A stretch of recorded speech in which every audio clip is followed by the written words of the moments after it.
Hi to all. So last వీడియోలో ఏంటంటే మనం ఎక్స్టర్నల్ డిస్క్రైబ్ డేటా స్ట్రక్చర్ గురించి చూసాం. సో ఈరోజు ఏంటంటే డేటా ఏరియా డేటా స్ట్రక్చర్ గురించి చూద్దాం. So data area data structure అనేది ఎందుకు వాడతామంటే, సో జనరల్గా డేటా ఏరియా అంటే ఏంటి, సో డేటాని పర్మనెంట్గా స్టోరేజ్ చేస్తుంది అన్నమాట. సో మనకేంటంటే ఈ డేటా ఏరియాలో ఉన్న డేటాని మన ప్రోగ్రాంలో యూజ్ చేయాలి అనుకుంటే మనం ఎలా యూజ్ చేస్తామంటే by using data area data structure. So ఇది ఏం చేస్తుందంటే డేటా ఏరియా డేటా స్ట్రక్చర్ అనేది ఈ డేటా ఏరియాలో ఉన్న డేటా మొత్తాన్ని ఆ డేటా ఏరియా డేటా స్ట్రక్చర్లో స్టోర్ చేసుకుంటుంది. దాన్ని మనం ఏంటంటే ఇలా యూజ్ చేసుకోవచ్చు అనమాట ప్రోగ్రాంలో. అది ఎలా చేస్తామనేది చూద్దాం. సో దానికోసం నేను ఆల్రెడీ ఒక ప్రోగ్రామ్ అనేది క్రియేట్ చేశాను. సో అది చూడండి. సో ఈ డేటా ఏరియా డేటా స్ట్రక్చర్ని మన ప్రోగ్రాంలో యూజ్ చేయాలంటే సో ఒక డేటా స్ట్రక్చర్ అనేది డిఫైన్ చేస్తాం. సో ఆ డేటా స్ట్రక్చర్ని సో ఇక్కడ చూడండి మనం యూతో డిఫైన్ చేస్తాం. యూ అంటే ఏంటంటే type you if this data area data structure. So ఇప్పుడు మనం డిఫైన్ చేసే డేటా స్ట్రక్చర్ అనేది డేటా ఏరియా డేటా స్ట్రక్చర్ అనేది యూ అని ఇస్తాం. సో అగైన్ డిక్లరేషన్ టైప్లో డేటా స్ట్రక్చర్ అని ఇస్తాము. కీవర్డ్స్ దగ్గర డేటా ఏరియా అని చెప్పి ఏ డేటా ఏరియా అయితే యూజ్ చేస్తున్నామో ఆ డేటా ఏరియా నేమ్ ఇస్తాం అనమాట. సో ఇప్పుడు ఆ డేటా ఏరియా అనేది అసలు ఉందో లేదో చెక్ చేద్దాం. సో దానికోసం ఏంటంటే డిస్ప్లే DTAARA డేటా. సో చూడండి డిస్ప్లే చేస్తే సో ఆ డేటా ఏరియా అనేది ఉంది. దాని నేమ్ డేటా, లైబ్రరీ వచ్చేసరికి వర్మ 42551లో ఉంది. టైప్ వచ్చేసరికి character type, length 30. So data అందులో ఉన్న డేటా ఏంటి, welcome to RPG program. So ఇదనమాట.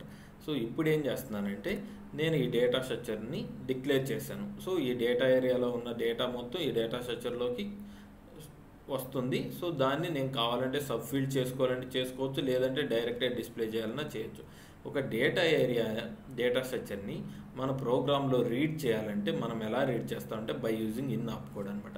సో ఇన్ ఆప్ కోడ్ ఇచ్చి డేటా ఏరియా డేటా స్ట్రక్చర్ అనేది నేమ్ ఇస్తాం. సో ఆ తర్వాత దాని మీద ఏ ఆపరేషన్ చేయాలనుకుంటున్నాం రీడ్ చేసి డేటాని ఎలా అయితే యూజ్ చేసుకోవాలో అలా యూజ్ చేసుకుంటాం. నేనేం చేస్తానంటే జస్ట్ డిస్ప్లే చేస్తున్నాను. ఆ తర్వాత ఏం చేస్తానంటే ఆ డేటా ఏరియా ఫీల్డ్స్ని నేను మాడిఫై చేస్తాను. సో ఎలా మాడిఫై చేస్తాను, ఫీల్డ్ 1 డేటా చేంజ్డ్ అని ఇచ్చాను. సో ఫీల్డ్ 2కి వచ్చేసరికి న్యూ ఆర్పీజీ ప్రోగ్రామ్ అని ఇచ్చాను. సో ఇప్పుడు ఏంటి, ఈ డేటా అనేది మాడిఫై అయింది కదా, దాన్ని రైట్ చేయాలి అంటే అగైన్ ఆ డేటా స్ట్రక్చర్లోకి రైట్ చేయాలి అనుకుంటే out op code వాడతామంట. Out op code వాడి ఆ డేటా ఏరియా డేటా స్ట్రక్చర్లోకి రైట్ చేస్తాం. సో రైట్ చేసాం. సో ఇప్పుడు దాన్ని ఏంటంటే డిస్ప్లే చేస్తాం. సో ఇలా ప్రోగ్రామ్ అనేది ఇలా ఉంటుంది. బై యూజింగ్ ఇన్నేమో డేటా ఏరియా డేటా స్ట్రక్చర్ని రీడ్ చేస్తాం, రైట్ చేయాలంటేనో అవుట్ యూజ్ చేస్తాం. సో దీన్ని ఇప్పుడు డీబగ్ వ్యూలో చూద్దాం. డీబగ్ వ్యూలో అంటే సోర్స్ మోడ్లోకి వెళ్ళాలి కదా, సోర్స్ వ్యూ ఇస్తాను. సో ఇప్పుడు డీబగ్ చేస్తున్నా.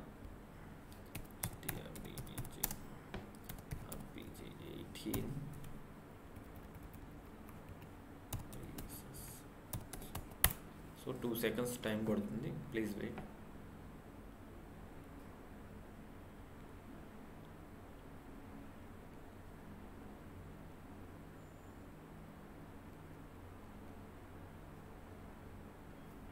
సో డీబగ్ వ్యూలోకి వచ్చాం. సో బ్రేక్ పాయింట్ ఇవ్వాలంటే ఇవ్వచ్చు, లేదంటే F10 తీసుకుని బయటకు వచ్చేయండి. సో ఇప్పుడు కాల్ చేస్తున్నాను. సో బ్రేక్ పాయింట్ అనేది ఎందుకు ఇవ్వట్లేదంటే ఇది స్మాల్ ప్రోగ్రామ్ కాబట్టి నేను బ్రేక్ పాయింట్ ఇవ్వట్లేదు. రియల్ టైంలో ఏంటంటే మనకి thousands of lines of code ఉంటుంది. సో అన్ని లైన్స్ ఆఫ్ కోడ్ని స్టెప్ బై స్టెప్ ఎగ్జిక్యూట్ చేయాలంటే కష్టం అవుతుంది. సో అప్పుడు మనం మ్యాండేటరీగా బ్రేక్ పాయింట్ అనేది ఇచ్చి చెక్ చేసుకోవడం బెటర్ అనమాట. సో నాకు ఇప్పుడు అవసరం లేదు కాబట్టి నేను ఇవ్వట్లేదు, అంతకు మించి ఏం లేదు. సో ఇప్పుడు ఏంటి, డీబగ్ మోడ్లోకి వచ్చాం. సో ఇప్పుడు డేటా స్ట్రక్చర్ని చెక్ చేసుకుందాం. సో F11 ఇచ్చాను. సో ఇప్పుడు ఏంటంటే డేటా అనేది ఇంకా ఏమీ ఇందులోకి కాపీ కాలేదు. సో ఎప్పుడైతే మనం ఈ ఇన్ ఆప్ కోడ్ లైన్ దగ్గరికి వస్తామో ఆటోమేటిక్గా ఏంటంటే ఈ లైన్ ఎప్పుడైతే ఎగ్జిక్యూట్ అవుతుందో ఆటోమేటిక్గా ఈ డేటా అనేది ఇందులో కాపీ అవుతుంది. సో చూడండి F10 తీసుకున్నా అంటే ఇక్కడికి వచ్చింది, అంటే ఈ లైన్ ఆల్రెడీ అయిపోయింది. సో ఇప్పుడు డేటా స్ట్రక్చర్ చెక్ చేసుకుంటే F11 చూడండి, వెల్కమ్ టు ఫస్ట్ ఫీల్డ్ ఏంటి, వెల్కమ్ టు సెకండ్ ఫీల్డ్ ఏంటి, ఆర్పీజీ ప్రోగ్రామ్. సో ఆ డేటా అనేది ఇందులో కాపీ అయింది. సో ఇప్పుడు ఏంటి, ఈ ఫీల్డ్స్ కూడా మనం చెక్ చేయొచ్చు. Field 1 welcome to, so field 2 RPG program. So ఫీల్డ్స్లో కూడా డేటా అనేది ఉంది. సో ఇప్పుడు మనం వాటిని డిస్ప్లే చేస్తే అదే డేటా అనేది డిస్ప్లే అవుతుంది. సో ఇప్పుడు డిస్ప్లే చేస్తున్నాం welcome to. So next field 2 display అవ్వాలి ఆర్పీజీ. సో ఇప్పుడు డేటా స్ట్రక్చరే డిస్ప్లే అవ్వాలి. సో అది వెల్కమ్ టు ఆర్పీజీ ప్రోగ్రామ్ అనేది వస్తుంది. ఇప్పుడు ఏంటంటే ఆ ఫీల్డ్స్ని మాడిఫై చేస్తున్నాను, మాడిఫై చేశాను. సో ఇప్పుడు ఏంటి, ఈ అవుట్ ఆప్ కోడ్ దగ్గర ఉంది. ఇప్పుడు డేటా స్ట్రక్చర్ ఒకసారి చెక్ చేద్దాం, ఇంకా ఆపరేషన్ జరగలేదు. Data change new RPG program. So చూడండి, సో ఎప్పుడైతే ఈ రైట్ ఆపరేషన్ అనేది ఇక్కడికి వస్తుందో, ఎప్పుడైతే ఈ ఫీల్డ్స్ అనేవి మాడిఫై అవుతుందో ఆటోమేటిక్గా ఆ డేటా అనేది అందులోకి వెళ్ళిపోతుంది. సో ఇప్పుడు చూడండి, సో ఇక్కడ అవుట్ రైట్ ఆపరేషన్ జరిగింది. ఇప్పుడు ఒకసారి డిస్ప్లే DTA ARA, సో ఇక్కడ చెక్ చేస్తే డేటా, సో రైట్ ఆపరేషన్ అనేది జరిగిపోయింది. Data change new RPG program అనేది జరిగింది. సో మనం ఇప్పుడు డిస్ప్లే చేస్తే ఆ డేటా అనేది ఇందులో డిస్ప్లే అవుతాం. సో ఇలా చేయొచ్చు. సో అలా కాకుండా ఇప్పుడు ఏంటంటే, సో ఇలా అనమాట, ఓ ప్రోగ్రామ్ని డేటా ఏరియా డేటా స్ట్రక్చర్ అనేది ఎలా యూజ్ చేస్తామో చూసాము. సో అలాగే ఇంకా సమ్ మోడిఫికేషన్స్ ఇందులో వేరే కూడా ఉన్నాయి. సో ఇప్పుడు ఏంటి, లోకల్ డేటా ఏరియా ఉంది. సో ఇప్పుడు నేనేంటంటే నా ప్రోగ్రాంలో లోకల్ డేటా ఏరియాని వాడాలనుకుంటున్నాను. లోకల్ డేటా ఏరియాని మనం డిఫరెంట్ టైప్స్లో డిక్లేర్ చేయొచ్చు. సో అవి ఎలా అంటే, so perfect way of declaration అయితే ఇదండి. సో డేటా ఏరియా నేమ్ ఇస్తాము, సో ఇలాగే ఎక్స్టర్నల్ డిస్క్రైబ్ డేటా స్ట్రక్చర్ అని ఇస్తాము. ఇక్కడ ఏంటంటే $LDA అని ఇస్తాం. $LDA అని ఇచ్చామంటే అది లోకల్ డేటా ఏరియా అనమాట. మనం ఆ లోకల్ డేటా ఏరియాని చెక్ చేయాలనుకుంటే సేమ్ అంతే, display DTA ARA $LDA. So ఇస్తే ఇలా వస్తుంది అన్నమాట. చూడండి, డేటా ఏరియా $LDA, టైప్ వచ్చేసరికి క్యారెక్టర్, లెంత్ ఇది, సో టెక్స్ట్, ఈ జాబ్ ఏంటి, ఏ జాబ్ నెంబర్ అయితే జాబ్ నెంబరు, సో జాబ్ నేము, సో యూజర్ అయితే అనమాట. ఈ జాబ్కి ఈ డేటా ఏరియా అనేది క్రియేట్ అయింది. సో మనం ఓకే, ఇంకొకటి కూడా చెప్పాలి. మీరు చెక్ చేస్తే ఇక్కడ లైబ్రరీ అనేది డిఫైన్ అవ్వడం ఏమీ కనపడట్లేదు. బట్ మనం డేటా ఏరియా జనరల్గా చూస్తే అది ఒక లైబ్రరీ కూడా క్రియేట్ అయ్యి ఒక లైబ్రరీలో క్రియేట్ అయి ఉంటుంది. కావాలంటే చూడండి, F9 డేటా చూడండి. సో ఈ లైబ్రరీలో ఈ డేటా ఏరియా అనేది ఈ లైబ్రరీలో క్రియేట్ అయింది. బట్ లోకల్ డేటా ఏరియాకి ఎటువంటి లైబ్రరీ అనేది ఏముండదు అనమాట. So just local data area అనేది జాబ్కే క్రియేట్ అవుతుంది. సో ఇలా అనమాట. సో ఇదేంటి, బై డిఫాల్ట్ ఎంటీ, ఏమీ లేదు ఇందులో. So length 1024, local data area అనేది బై డిఫాల్ట్ ఎంటీగా ఉంటుంది. ఎప్పుడైతే జాబ్ సబ్మిట్ అవుతుందో అప్పుడు ఆ డేటా అనేది అందులో కాపీ అవుతుంది.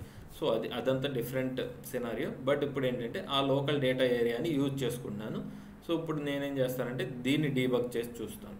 సో దీన్ని డీబగ్ చేద్దాం. సో సేమ్ రిమైనింగ్ అంతా సేమ్, అక్కడ ఏదైతే చేసామో అదే చేశాను, అంతకుమించి వేరేం లేదు. సో 14 F4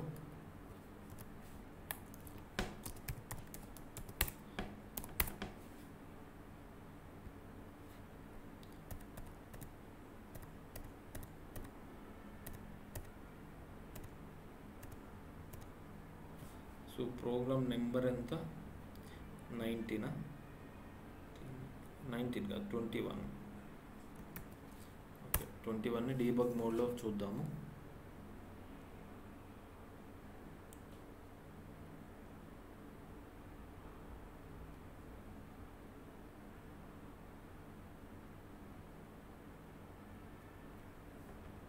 సో డీబగ్ వ్యూలోకి వచ్చాము.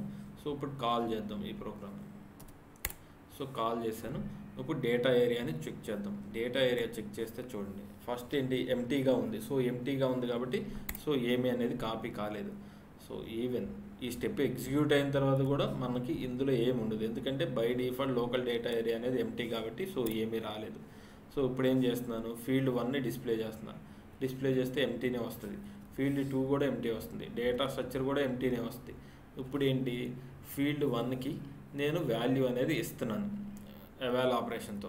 సో ఇప్పుడు ఏంటి, ఇంకొకటి, లోకల్ డేటా ఏరియా అనేది యూజ్ చేస్తున్నప్పుడు ఆ డేటా ఏరియాని రీడ్ చేయడానికి మనం ఏమి ఇన్ ఆప్ కోడ్ వాడము, రైట్ చేయడానికి అవుట్ ఆప్ కోడ్ వాడము అనమాట.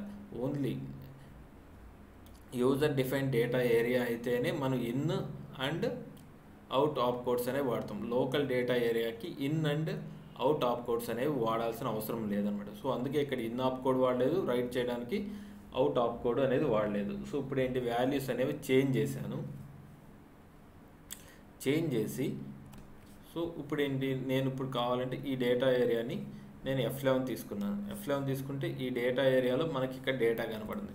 సో అలాగే మనం ఏంటంటే ఆ లోకల్ డేటా ఏరియా డైరెక్ట్గా చెక్ చేద్దాం. Display DTAARA star LDA. So check చేస్తే చూడండి ఇంకా డేటా అనేది ఇక్కడ మోడిఫై కాలేదు. డిఫాల్ట్గా ఏదైతే లోకల్ డేటా ఏరియా ఉందో లోకల్ డేటా ఏరియాలోకి ఇంకా రాలేదు. ఈ డేటా ఏరియాలోకి రాలేదు, జస్ట్ ఈ డేటా స్ట్రక్చర్లోకే వచ్చింది. సో ఈ డేటా ఏరియాలోకి ఎప్పుడు వస్తుందంటే ఈ ప్రోగ్రామ్ అంతా ఎండ్ అయిపోతే అప్పుడు వస్తుంది అన్నమాట. సో ఇప్పుడు చూడండి, సో ఇది డిస్ప్లే అయింది, ఇక్కడికి వచ్చాం. ఇప్పుడు అగైన్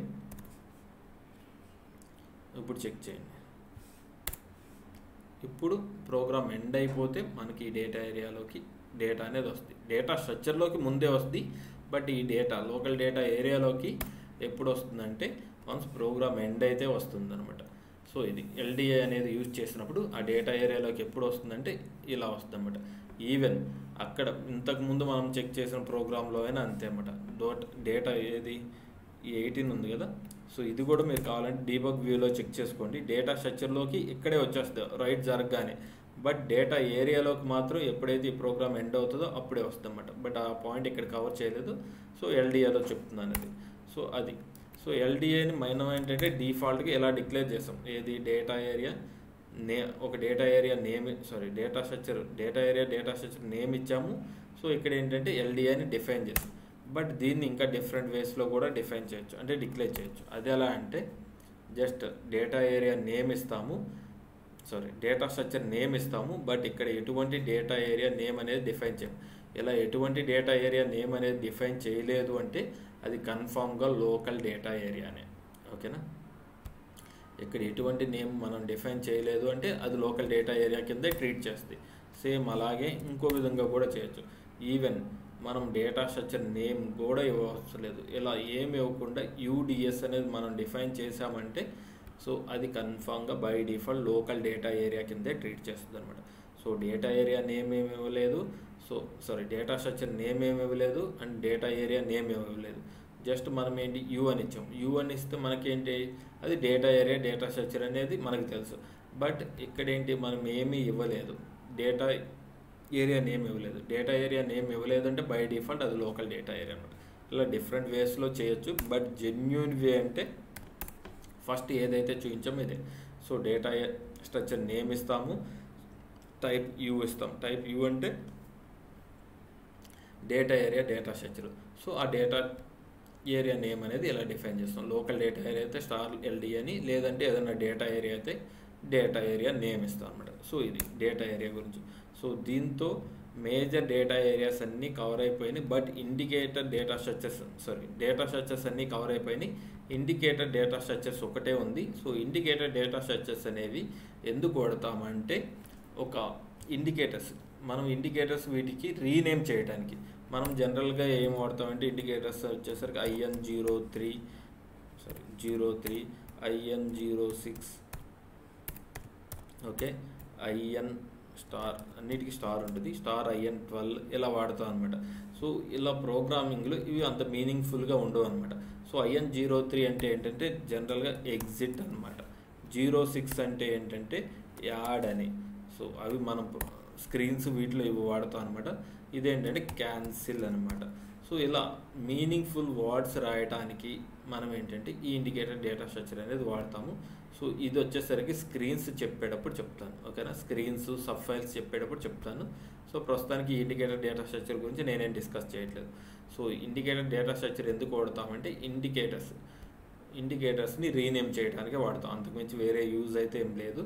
సో అది వచ్చేసరికి నేను ఇండికేటర్స్ గురించి చెప్పేటప్పుడు చెప్తాను అనమాట. సో మేజర్ కాన్సెప్ట్స్ డేటా స్ట్రక్చర్లో మేజర్ కాన్సెప్ట్స్ అన్నీ ఈ రోజుతో కంప్లీట్ అయింది. సో రేపు ఏంటంటే నెక్స్ట్ వీడియోలో స్క్రీన్స్ గురించి డిస్కస్ చేద్దాం. Thank you.